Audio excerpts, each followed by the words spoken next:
Welcome to this Spotlight PA live event on Pennsylvania's legislative agenda for 2023. I'm Katie Meyer. I'm a government reporter and editor for Spotlight PA. I'm really glad you all could join us this evening. Events like these would not be possible without your support, and I would like to welcome all of our current members to tonight's event and ask them thank you for supporting our work. And I would also like to pause a minute, ask anybody who is not yet a member to please consider supporting this important programming right now. You can do that at spotlightpa.org/donate. That is spotlightpa.org/donate. And I'm sure Yasmin, our coordinator, is going to be posting that somewhere. So you can click on it. All new monthly donations right now are going to be matched at 12 times their value. And as always, your support goes right back into our public service work for Pennsylvania. We cannot do it without you. So thank you so much. A couple housekeeping things. We are recording today's event for people who can't make it. And if you want to watch it back, you can view the event tomorrow. It's going to be on our website. And if you have a question for our panelists, you can drop them, please, in the Q&A section on the Zoom at the bottom of your screen. So today we're going to be discussing the start of a brand new legislative session with a lot of new dynamics in Harrisburg. So after more than a decade of GOP control, Democrats now hold the House of Representatives. Republicans hold the Senate, and a Democrat, Josh Shapiro, is the governor. So today we're talking about what they all want to get done. Topics are going to include election reform, major statute of limitations amendment, education, minimum wage, a lot of other stuff. And so now to introduce our panelists, I will turn it over to our Capitol reporter, Stephen Caruso. Thanks, Katie. So hi, I'm Stephen. I'm the Capitol reporter, as she said. So joining us on this panel is Senator Kristen Phillips Hill. I always get that wrong. I'm so sorry, Senator. Senator Kristen Phillips Hill of York County. She's a Republican caucus chair, a former school board member. She was elected to the State House in 2014 before winning an election to the State Senate in 2018. And she has often worked on broadband access, healthcare, and election law. Thank you for joining us, Senator Phillips Hill. Thank you for having me. Excited to be part of this discussion tonight. And also with us is Representative Matt Bradford of Montgomery County. He's the House Majority Leader. A practicing attorney, he has worked for labor unions and local governments. He was elected to the State House in 2008. He was the Minority Appropriations Chair from 2019 until this year, when he became the Democrats' floor leader after they took the majority. Thank you for joining us, Representative Bradford. Thank you so much for having me. So I'm going to start with, I think, a question that a lot of people are thinking about. A topic that's been on a lot of people's mind is election reform. We've had tons of conversations in the state ever since the 2020 election. Governor Tom Wolf vetoed a big election bill in 2021. Senate Republicans earlier this year advanced a voter ID constitutional amendment. This would have put it on the ballot if it was passed by the House, as it was passed last session. House Democrats then took that voter ID language out of the bill. It was an unrelated bill on statute of limitations. They've instead advanced a bill to give counties 7 days of pre-canvassing. This is something counties have been asking for since 2020. So, we're kind of in, it seems like a bit of a standoff. Just to start, Senator Phillips Hill, I used to be a representative. That's okay too. She got better and she became a senator. Thank you for that acknowledgement. So the Senator Phillips Hill, does expanded voter ID have to be a constitutional amendment for Republicans? And, and is it important that it be done that way? And would Senate Republicans back off having as a constitutional amendment if an election deal does include expanded voter ID that includes, say, pre-canvassing, includes early voting, includes a lot of other things that have been talked about in the last year or so? I think that a constitutional amendment is very important to the Senate Republican caucus. I think we have to go back and remember that we organized on the 3rd of January, and I'm trying to speak a little slower. Let me know if that's okay. I saw a little pop-up box that they want us to slow down a little bit.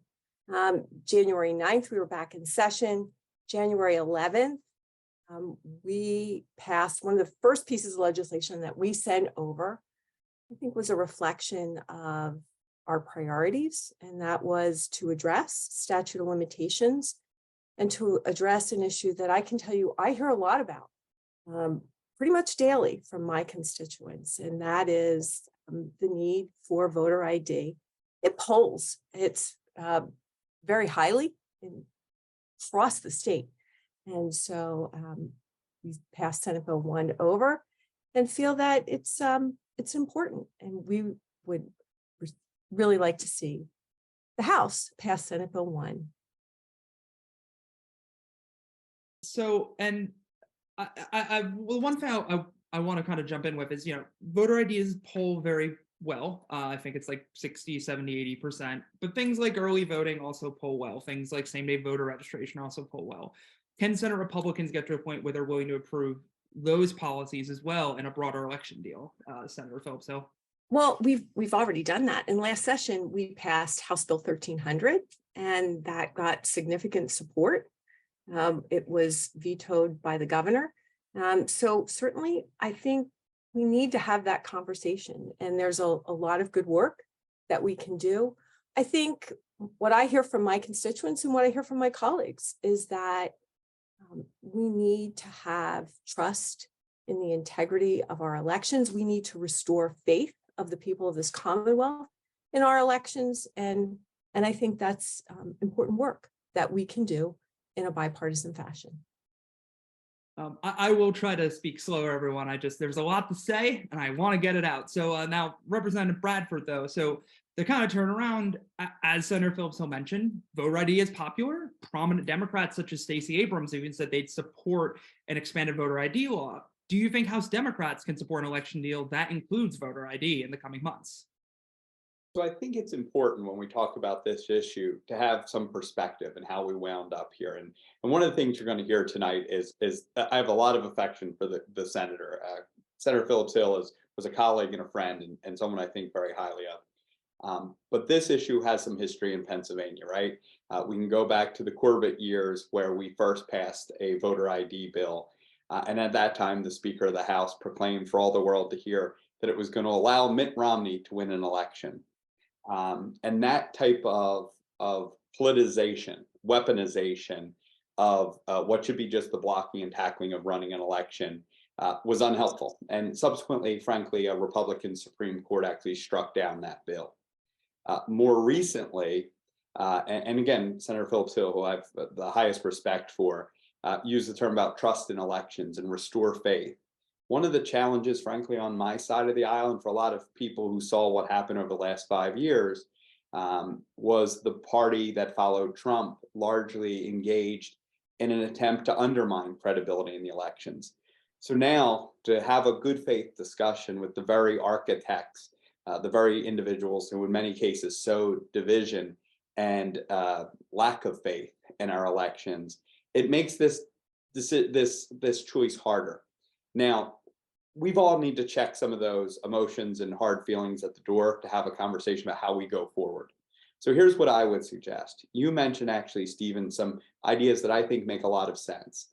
A lot of important voter expansion, making voting more easy, more simple, and actually helping our counties with the blocking and tackling. The pre-canvassing idea, the idea that we literally wait hours for election results. As a candidate for office, I can tell you it's almost jarring because you see the same day, the election day vote come in, which tends to be very Republican skewed that way because of some of the rhetoric about the disfaith, the lack of faith in mail-in balloting. My party has largely engaged in mail-in balloting, and then you have the other votes come in, and you have this weird seesawing of election results. That further creates this idea that there's something fishy going on in our elections.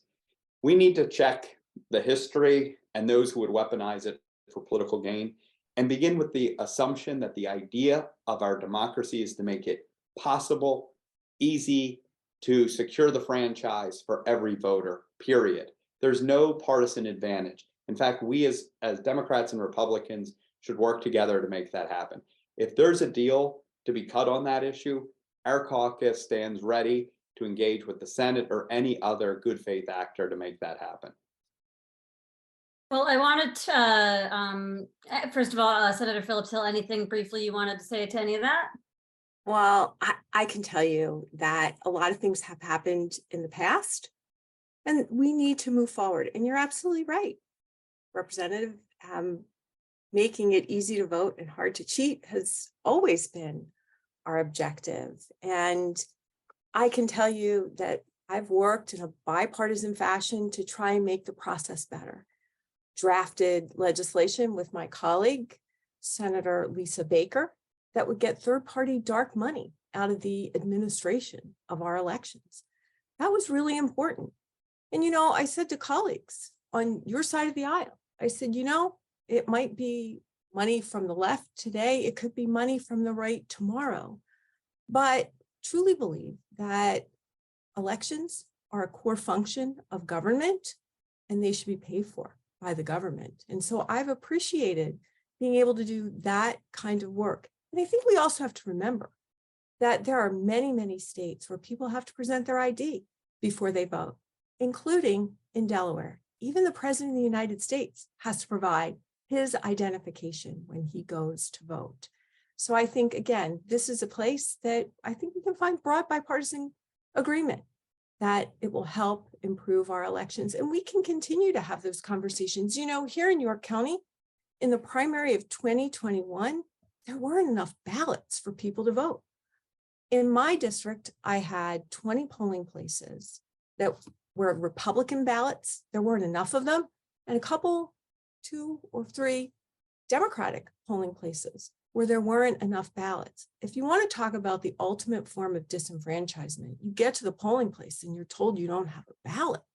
I mean, that's incomprehensible. So these are the kinds of things that we most certainly can work on as we move forward in the future. All right, so I do want to ask a question about, I think it's become sort of a related topic because of the way some of these bills have been structured this session, and that is an amendment that's been in the works for a long time to open a 2-year window for survivors of childhood sexual abuse to sue their abusers, even if the statute of limitations has already expired on their case. Again, years this has been in the works, and this might be a little bit confusing because I'm going to be talking about bills in different sessions, but we mentioned before, last year the Senate had an election bill that rolled a lot of different proposals together. This year now, the Senate has another bill that has rolled a lot of proposals together, but there's several amendments this time. And one of those is the statute of limitations bill. Another is a voter ID measure. They're all amendments. And there's several others in there. That's Senate Bill 1, which we've referred to before. Now the House has taken that bill. They've stripped the other amendments out of it. And I'm just wondering, I mean, is the Senate, I'll ask Senator Phillips Hill this, is the Senate dead set on rolling those different proposals together? Again, this is voter ID. This is opening a 2-year window for the statute of limitations. They're unrelated bills, but they are in the same amendment. Yeah, absolutely. The path forward is to vote Senate Bill 1 in the House. And those questions, while they're all on the same piece of legislation, they'll all be presented to the voters individually. And I certainly trust the voters. I want to give them credit.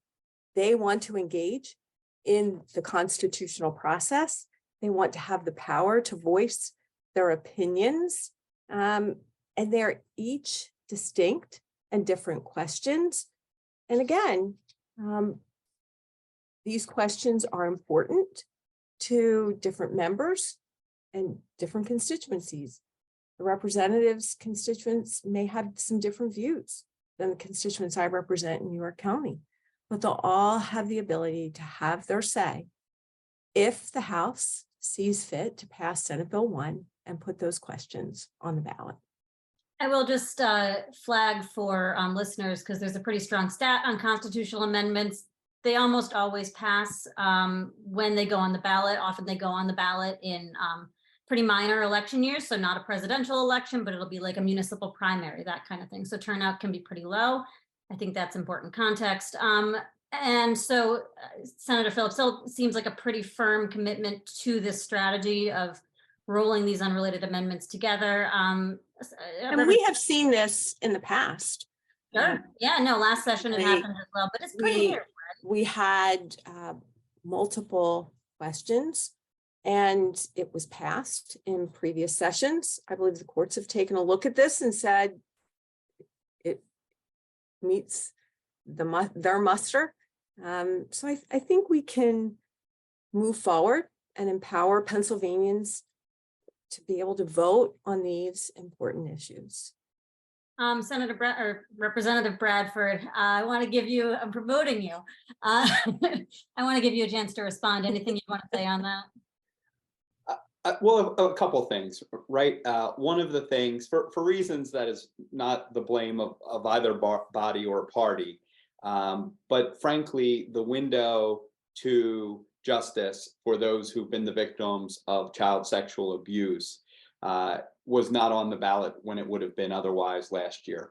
But the House and Senate have previously shown, Democrats and Republicans, that they support this and they want the voters the opportunity to vote on it. The idea that we're going to take a victimized population, in this case, children that literally suffered rape at the hands of, in some cases, priests and Boy Scout leaders and such, and that we're going to use that as leverage in a political fight to try to force a voter ID constitutional amendment on the ballot at the same time, I just think is the worst type of politics. I don't think it is likely to succeed. The victims have been organized, have frankly, they've got the Lord's side, they've got the side of the angels. We should go out our way to make sure they get access to justice immediately. We should make sure that this amendment gets on the ballot this November when we're likely to have a larger turnout. And I believe everyone believes this will pass. Again, history has shown both parties, both chambers have supported this. There has been times where, frankly, some in the Senate have tried to obstruct it. And this latest attempt to use the constitutional amendment and trying to tie it to a voter ID that they know is partisan, that is very unpopular in many circles on our side, to try to use that as political leverage, I just think is a mistake. And I think we should all do a little bit better by the victims. Well, if I may, the We have to rhetorical keep question moving. I want is, to just make sure. why are everybody- we here? And we are here because the last administration dropped the ball. We had to begin the process over again because the previous administration failed to do what it was constitutionally required to do. So now we're back here in round two. I had Acting Secretary DeGraff and Reed in my office and said, what did we learn? What are we going to do different so that this never happens again? And the response was, we have a new paper process in place, which I know you well enough to know that probably wouldn't have inspired confidence in your heart either.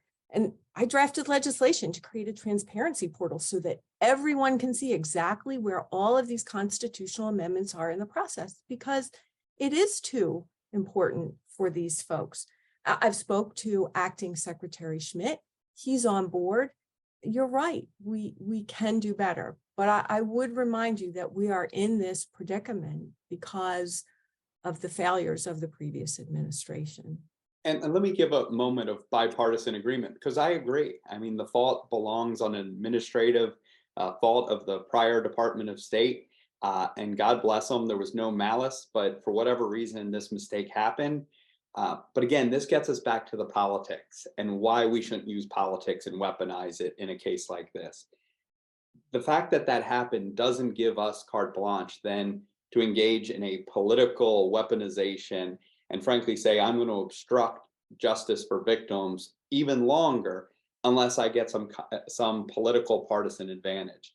Again, I can agree with the senator on how we wound up here, but I don't think we should double down on dysfunction by creating a partisan, really nasty standoff on an issue where, frankly, again, the will of both parties in both chambers have been shown. The desire is to provide a path to justice. So I want to jump in here. I definitely want to move on to an education question, but just very briefly, Bradford, all I want to ask though is, so you've previously termed this Faustian bargains. That's what they are. The act of putting one unrelated but related enough topics together and force a vote on the two. Yes or no? Are House Democrats going to engage in the same behavior now that you guys control the agenda? I don't think we have. There are those who've argued for us to, hold up a bill for whatever reason to try to use quote unquote leverage. You know what? I think we're going to take bills as they come. I think there's a humility of being in the minority for 12 years that you recognize, you take the victories that are there. And that's what we're going to do. God willing, we're going to take the victories that we can work with our Senate colleagues on and get them to the governor and do the right thing. So now education, obviously a big topic, one the state legislature has a lot to say on. Commonwealth Court recently ruled that Pennsylvania's education funding system is unconstitutionally inequitable. The legislature is charged with fixing that. Republicans have, and the ruling says that, this can be funding, this could be policy changes. Republicans have emphasized policy changes. Republicans have supported school choice in the General Assembly. Democrats have emphasized the funding question, that there should be billions more spent on public education. So the question I just have for both of you is, what is the common ground here? I think we've heard both of those. The ruling says both. Senator Phillips Hill, let's start with you. Do you think there's common ground between Senate Republicans and House Democrats to actually work on our education system in the coming months? I think that we have to. That 700 and I think it was 786 pages. If you flip to the back, Judge Jubileer listed, I think it was 7 shortcomings. She had basically declarations about what the shortcomings are with regard to the funding of our education system. I found it interesting that most pertain to the number one issue that I hear about, and that's the local school property tax. And we do have a constitutional requirement to fund a thorough and efficient education system.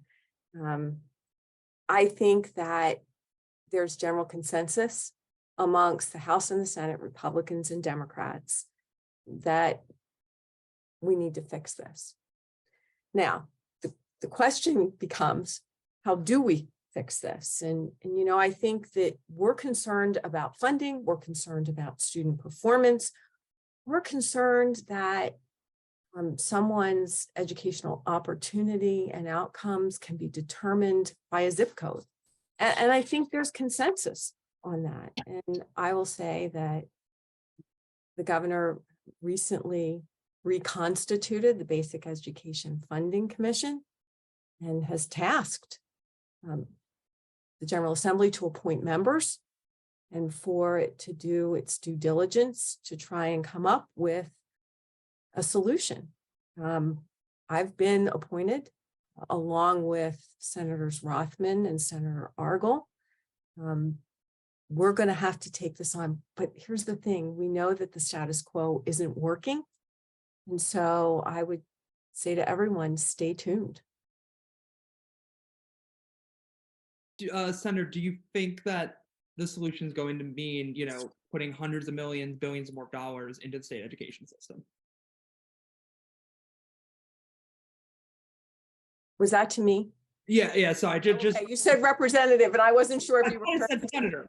Chairman. Okay. No. That's having been a school board member.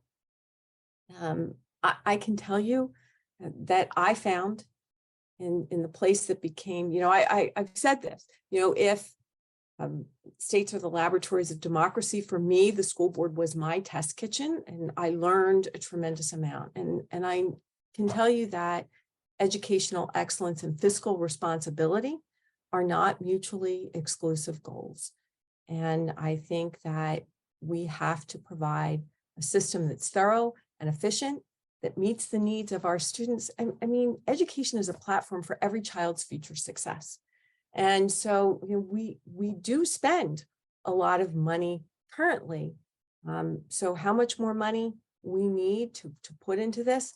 I don't have the answer to that, but I am ready to roll up my sleeves and dig into this and figure out the best way forward to meet our requirement of a thorough and efficient education for the children of Pennsylvania. And Representative Bradford, do you think this is a matter of just dollars and cents for public education in Pennsylvania? From the state perspective, probably it's a dollars and cents issue. It's a funding issue. But for a lot of us who've been arguing about this issue for a long time and drawing attention to the inequities that exist across school districts across this Commonwealth, it's a moral issue. It's a competitive issue. What kind of Commonwealth, what kind of future are we going to have? Just in my part of Montgomery County in southeastern Pennsylvania, districts I know well from being here. You know, you've got districts like Lower Merion that border Philadelphia. You've got Pottstown and Norristown next to Wissahickon and Methacton, where my own kids go. The inequities that exist between these districts, and let's be blunt, if you look through an equity vision, you'll also see that how it impacts Black and Brown communities is blown out disproportionately. The underfunding in these districts, the overcrowding, the overtaxing of these districts. It has often been a hallmark of Republican policy to say, you know, too high taxes prohibit economic growth. In many cases, we take our poorest communities, we layer in a unbelievably high level of taxation, and then, for good measure, these schools are stigmatized, fairly or unfairly, as providing an inferior level of education. We set these communities, we set these children up to fail. And the thing that I'll always be thankful for the Commonwealth Court for doing is, without the usual political back and forth, but really saying through just a constitutional lens that this is unconstitutional, that we are failing in our very constitutional obligation to provide these children with the obligation that this Commonwealth has to them to provide a fair and efficient education. So again, yes, it's going to cost dollars. Yes, it's going to take equity. Yes, it's going to take heavy lifting. And obviously, because of the way the judge ruled, it's going to take the legislature coming to work with the governor. But if we continue to do nothing like we've done for decades, they're going to bring us into court, and we're going to deal with a sanction that we're not going to like as a legislature. So it would behoove both of us to work together. And I say both of us, both bodies, both parties, to work together to find a way to do it. Because I'm not one who's really supportive of a steal from Peter to pay Paul solution. I don't want to take money from one district to help another. Frankly, I want to bring up every district and make sure every community can thrive. Well, and I have to say, Representative, your conclusion, if we fail to act, I think is spot on. I think if the courts decide, we're probably all going to be unhappy with what happens. So it is incumbent on us to, again, roll up our sleeves, get together. And in my humble opinion, speaking of myself only, I would say start at zero. You know, I've been a fan of zero-based budgeting. I think you start at ground zero and you're going to have to build it back up. And that's the exercise we're going to have to go through. And that's what people deserve. All right, I'm going to ask you again to come up with a consensus on an issue where so far there has not been consensus. The minimum wage. The minimum wage. Pennsylvania has the federal minimum wage, $7.25 an hour. As long as I've been in Pennsylvania, and much longer than that, it has been just an annual topic of conversation. Never saw it really go too much of anywhere, except for once. A couple years ago, the Senate, 2019, they did approve a small minimum wage hike to $9.75. I offer that as a little bit of context that has been done before. That's as far as the Senate got. Democrats have argued for $15. They've argued for more. They've argued for closer than that. They've argued for escalators. This time I'm going to start with Representative Bradford. Obviously, the House has said that the minimum wage is a priority now that Democrats are in control. What are the plans for this, and where do you see consensus falling? We're hoping to work with our Republican colleagues. Again, there's a humility when you have a 102-101 majority, but that humility requires consensus. We're going to try to build consensus within our caucus, and with it, like-minded Republicans who recognize that a $7.25 is not only unconscionable, it's immoral. It's a poverty wage. You can't provide for a family in suburban Philadelphia or York County or anywhere in this state, and probably in this country, for that wage. It's a wage that requires food stamps and LIHEAP and all kinds of public support to provide for a family that is trying to do right by their children. The idea, you know, I must be too much of a child of the 80s and 90s, but I remember the idea my Republican friends talked about the dignity of work, and they were not wrong.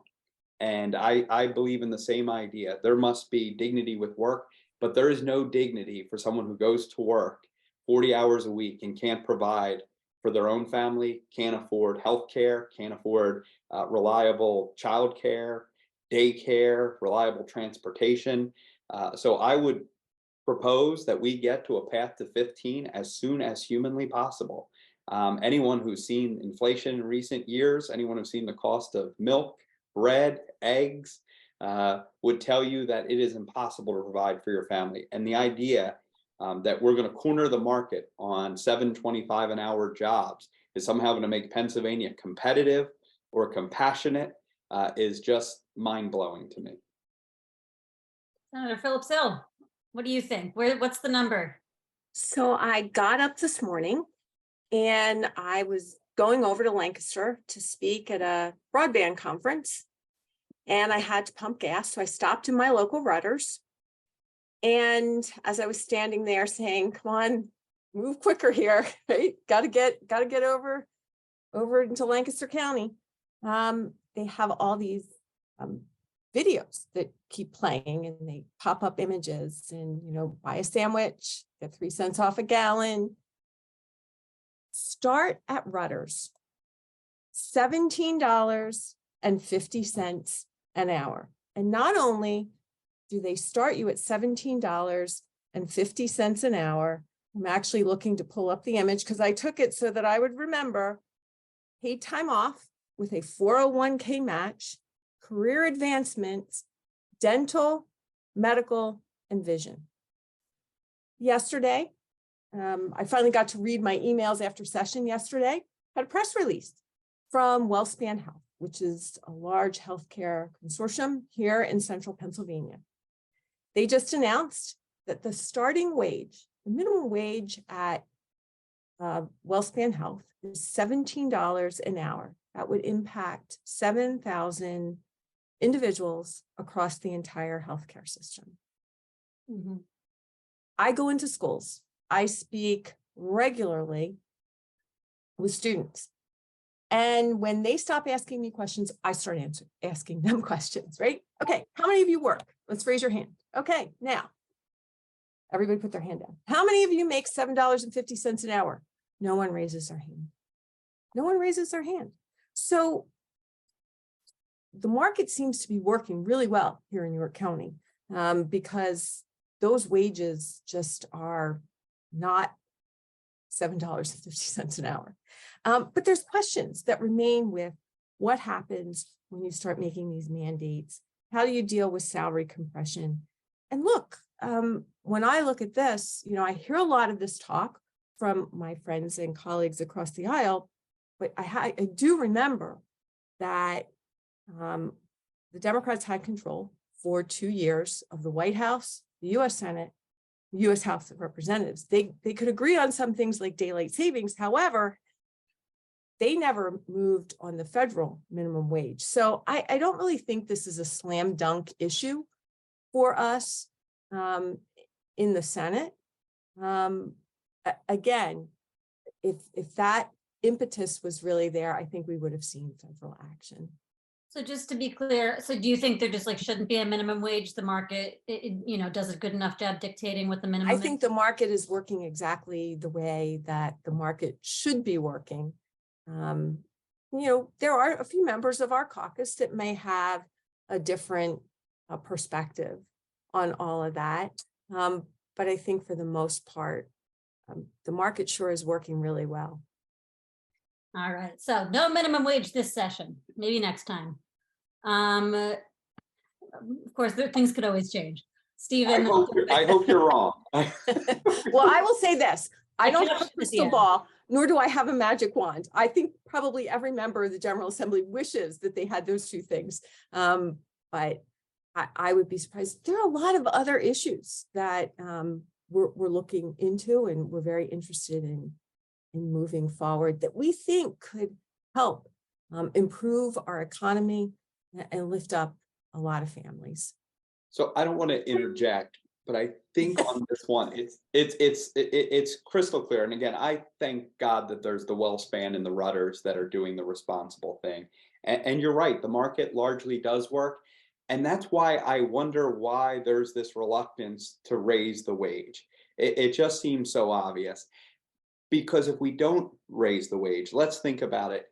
It's the daycare providers that are subsidized largely by the Commonwealth. It's the direct support professionals, again, largely supported by Commonwealth. These are the people taking care of our children, our elderly, our most vulnerable populations.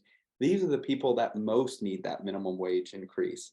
And the idea that we're going to say, well, you could get a better job at Chick-fil-A. Well, yeah, they probably can get a better job at Chick-fil-A, but that's why we don't have enough people to take care of our children right now. It's why our social service system is stretched so thin. And it's why so many of our service workers in general are going into these other areas where they can make more money. The minimum wage needs to be raised for so many reasons, not just because it's the moral thing, but frankly, it's creating all kinds of absurdities in our economy right now. And so on that note, we will, man, we have a lot of questions, so we're gonna have to, which is all good, you know. A lightning round. You know, I don't know if this one will be a lightning round, but so one thing the House did act on this week is a bill to provide for to ban discrimination on the basis of sexual orientation or gender identity in employment, housing, other public accommodations. Hasn't had a floor vote yet. Could happen next week. Matt, don't need you to reveal all your plans, but advocates have pushed for this for a while. And Senator, your predecessor Scott Wagner actually had a committee vote on this issue. He was one of the first or second person to act on this. I think that was back in 2016 after the Pulse nightclub shooting. So starting with you, like, do you think Senate Republicans could get to a yes on a non-discrimination bill that advocates have sought for a very long time? So, I mean, we currently have laws that provide a level of protection for classes of individuals. And I don't know what that legislation is going to look like. There were some amendments that, you know, when I look at that bill, personally, I have some concerns with regard to it. I don't know what the final product is going to look like coming out of the House. I don't know if the leader is going to reveal any clues as to what we're going to be looking at. But I will tell you one concern that I do have, and I've had this concern for some time, is with the Human Relations Commission and how they sit as a quasi-judicial body, yet the commission executive director becomes very close to plaintiffs, and just a concern about how that whole process works. You can't be out taking selfies with plaintiffs whose cases you could potentially be issuing a ruling on, and keep your impartiality. So I think there's an opportunity to reform the Human Relations Commission process. I certainly think it's worth exploring whether that position, if we're going to expand what it does, and what it can rule on, perhaps require Senate confirmation of an individual who would hold that post. But those are some things that I think we need to look into. So just to follow up, like if the PHRC, that's the Pennsylvania Human Relations Commission for listeners, they're established under 1950s law, I believe, to enforce the state's civil rights code. If they were not the enforcement mechanism here, if there were reforms to PHRC, Senate Republicans might be more inclined to vote for or put this bill up for a vote. Well, I think that there's room for improvement in the Human Relations Commission structure and how people who are advocating for individuals are also making rulings on cases. We need to work through that whole process. I would like to see that happen before we begin to have conversations about expanding what types of cases could go before them. And I think that there is room for improvement there. And of course, you know, we'll look at any piece of legislation that the House sends us to see if we can find the votes. But again, it's going to be dependent on what the House sends us. And so then to follow up, Representative Bradford, like, are those changes, like are there changes that can be made to a non-discrimination bill to like, is there a middle ground on this? Or is this going to be like, how will you guys approach compromise or potential for compromise on, I mean, these are also very important issues. These are LGBTQ individuals' rights, but how are House Democrats going to approach topics like this? With humility and a pragmatism that for 22 years, we've talked about passing the Fairness Act. We've gotten to a place where a very conservative United States Supreme Court has recognized the right of gay marriage, but in this state, in this Commonwealth today, that same couple that gets married on Saturday could be fired from their job on Monday. They could be kicked out of their housing on Tuesday, and they could be denied all the human rights that we would want for our children, for our relatives, for our neighbors and our friends. And the idea that discrimination against our LGBT friends is legal in the Commonwealth is just mind-blowing to many of us. So yes, we have humility and awareness that compromise is part of what it takes to pass legislation. We're going to obviously look forward to passing it over to the Senate next week after 22 years of debate, and they can work their will with it, and that'll be what it'll be. But the arc of history bends towards justice. And this is the right thing to do. It was the right thing to do for 22 years. And for whatever reason, our Commonwealth wasn't at a place to do it. I think it is well past time now to do the right thing for the right reasons. I want to now turn to one of our audience questions. This one was from Jerry H. Thanks for sending it in. And I'm going to paraphrase a little bit, but basically campaign finance reform. I'm not even going to throw out specific elements because there's just so much that has been proposed. There's a lot that could be in a package, but I want to just hear from the two of you what your, priorities would be. Pennsylvania, just for background, is very well known for its notably permissive campaign finance laws. You can give basically any amount of money to a candidate. Not a lot of states have that.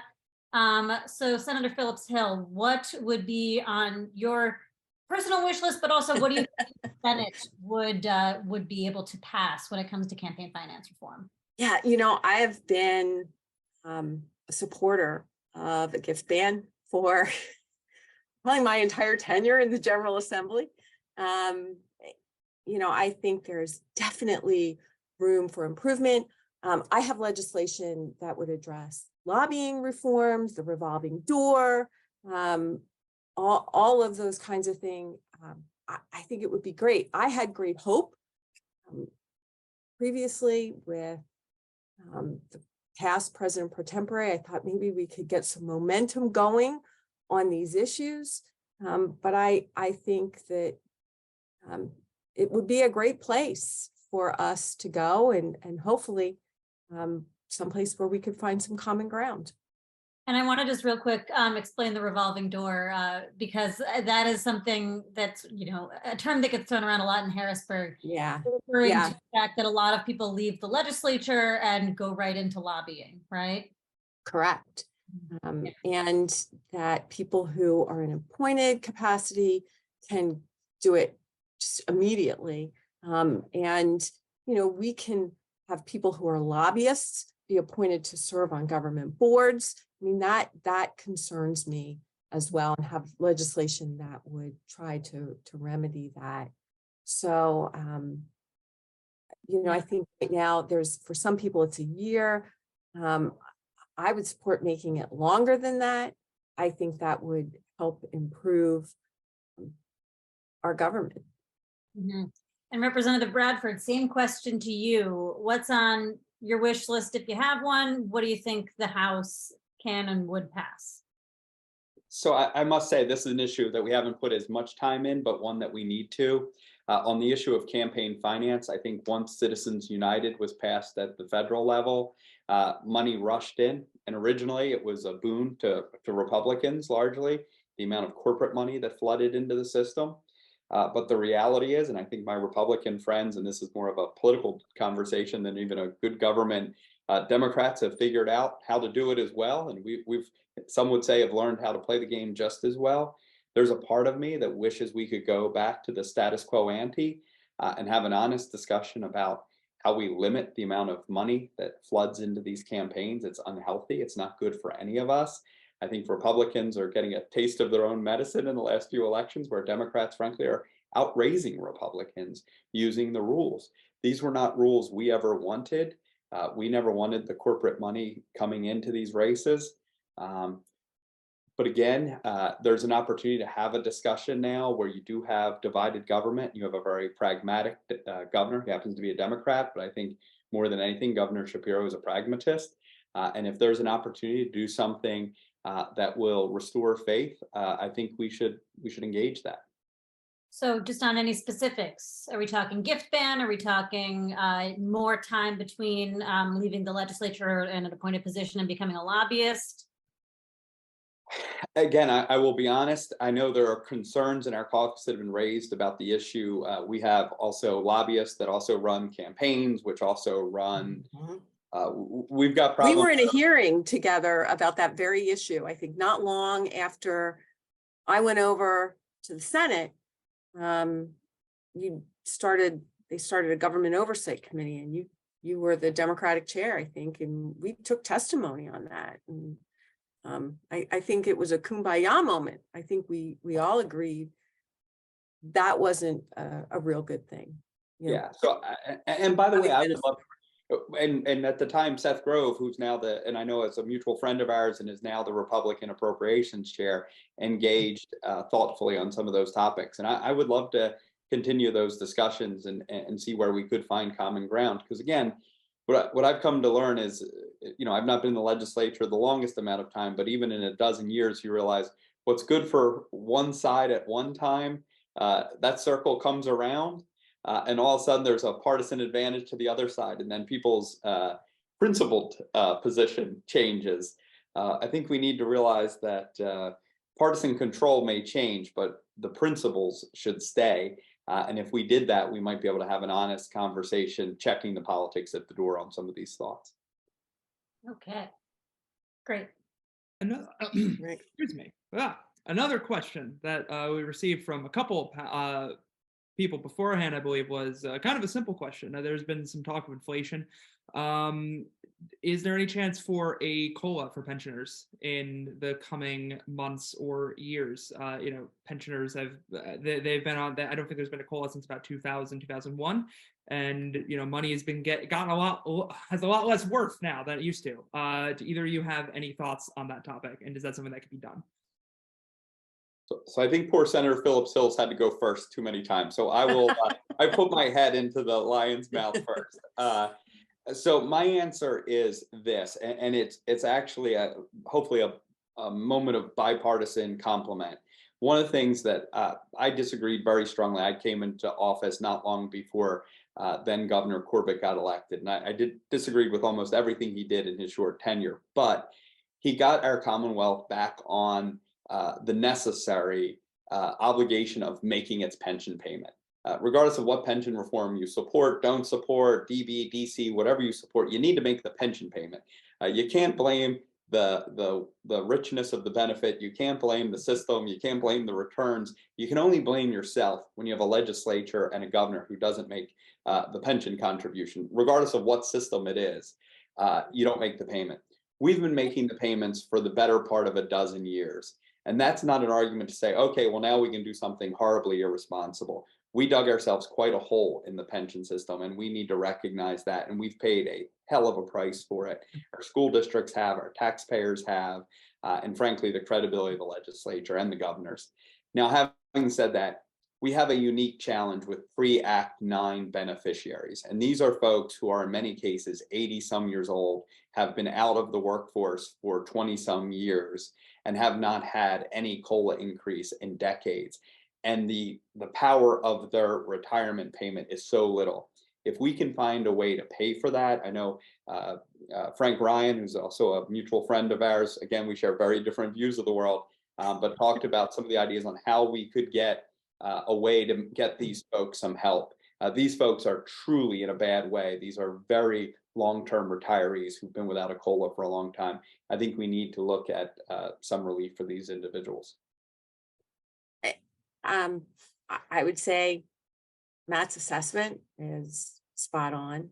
And we're going to have some challenges with this budget.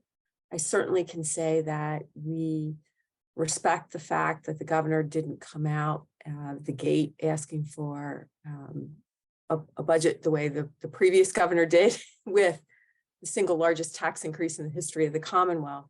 But we do know that we're facing economic challenges, and we know that those folks are facing some economic challenges too. So, I mean, I think it's certainly something that we're going to have a conversation about.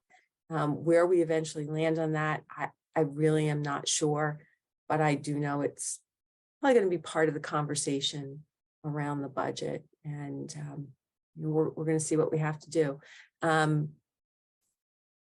pension system has a lot of challenges, and you can't fault Republicans or Democrats. You probably should fault them both. And there were a lot of bad decisions that were made previously. I think Matt sort of summed that all up. And the reality is that we made contractual obligations and we didn't do what we needed to do. Now, I wasn't there, Matt wasn't there, but we are now in the situation of we're trying to fix that and make the system work appropriately. And there's been a lot of work done currently to try and make sure that the investments actually meet the return that they're estimating, and that the contributions reflect what they actually need to be. And so people, school districts didn't have to pay under previous administrations. They said, don't make your payments. And so we got ourselves into a hole, and we're working to come back out of that hole. But it has made it difficult and very expensive for taxpayers at the state level and at the school district level. And that's in large part what has driven a lot of local school property tax increases. So we should not forget the lessons of that past as we move forward, so that we don't ever make those mistakes again. I want to ask you to a question about indigent defense. This is something that came up in Governor Shapiro's budget proposal this year. It's also something that's been coming up for years from various people under the other governor. This is, for anyone who doesn't know, indigent defense refers to paying for public defense for people who can't afford an attorney for themselves in a criminal trial. It is for, again, people who don't have a lot of resources. Pennsylvania is the only state in the country that doesn't put any state level funding into this. It's up to the counties to fund it. So there's a lot of unevenness in the system. Shapiro has proposed $10 million for it. It wouldn't be like the most a state gives. It wouldn't be the least. And he sees it as like kind of a first step, he's said. Is that something that your caucus is open to? Senator Phillips Hill, I'll start with you. Again, we're going to look at everything that the governor has asked for, and we're going to have that conversation. I have not heard anything in opposition to it, nor have I heard, wholehearted support to get behind it, but it's certainly part of the conversation around the budget. All right. And Representative Bradford. In the interest of time, we absolutely support it. Thank you for that. We are running into time. Stephen, is there anything else quick that you wanted to get in there before we wrap up? We kind of had this question earlier. I'll just same thing, try to keep 30 seconds with this. I think we saw some very pointed disagreements. I think we saw also you guys have a lot of mutual friends, which I think will probably be very funny to people who maybe just know the name of Seth Grove or Frank Ryan from Twitter and not as a person at the Capitol.